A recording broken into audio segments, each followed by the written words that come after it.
So today I'm going to argue why marijuana should be legal for athletes. And my three main points are they're better than drugs that are used now, it benefits the body, and it does not harm the body. Now, not a lot of people know, but there are a lot of drugs used in the NFL and other sports that actually harm your body more than it helps you. And we're going to go ahead and talk about that today. This is Percy Harvin right here. I don't know if many people in here know him, but he was an NFL player. He played for a couple teams, and he was one of the best returners for punting and kicking.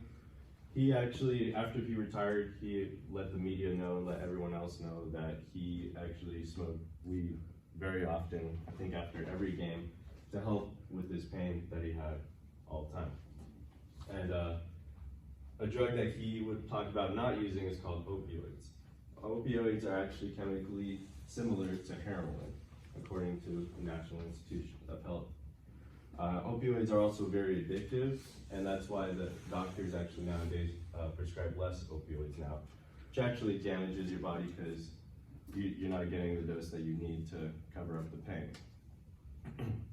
And then players recommend weed more after they retire, obviously, because they can't be doing it while they're technically playing, or else you get in a lot of trouble. Now, opioids actually can slow your heart rate and breathing, which is also a bad thing. I don't think any of us want our heart rate to be slowed down. A lot of athletes didn't even figure that out till later on in their lives. And for opioids, you can, to get away from all the damage that it can cause, you actually have to take it at a certain amount of time, and only the prescribed amount that doctors give you.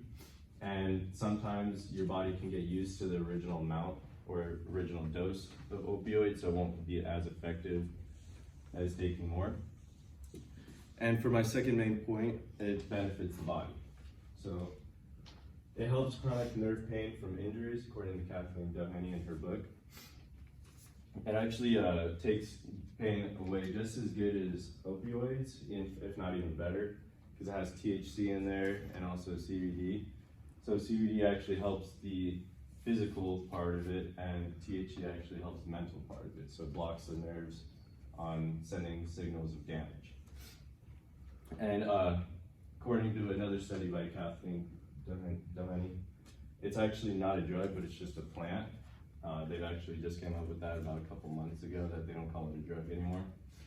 And then what weed can also do, it helps you sleep.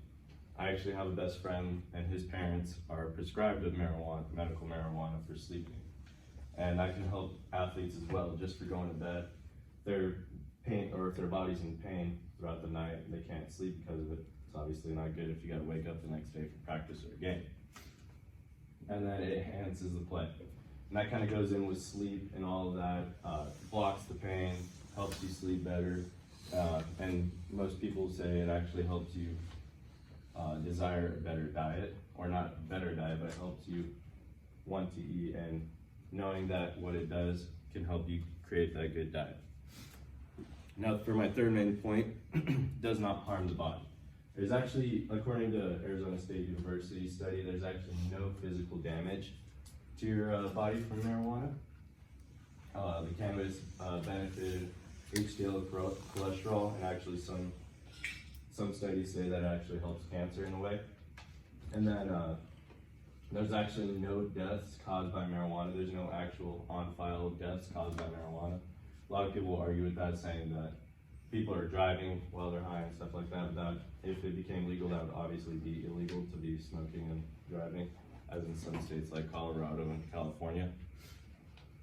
So yeah, does not harm the body. For my conclusion, I was going to go ahead and talk about some athletes that actually still talk about using it. I don't know if anyone knows Nate Diaz. He actually recently just fought. The Diaz brothers, they actually use it, and they obviously are in a lot of pain all the time. They box or UFC fighting. They're always getting hit, put down, and everything. So they actually released to the media that they use marijuana to go ahead and cope with their pain. And then that's Calvin Johnson over there. Or Megatron, if you will. He was a very good football player, very big guy. And after he retired, he also stated, "I smoke weed after every game to cope with my pain. Too many players have been known to have drug abuse with other drugs being used now, like opioids was the biggest one. So my specific call to action is, I have these addresses down for the next debate actually for marijuana in Sioux City, which is pretty close. I was gonna go ahead and pass around. I encourage you to take a picture, write it down yourselves. And I'm gonna go ahead and lead off with a quote that one of my classmates said during our debate. It said, "People made pills, God made weed." So, thank you.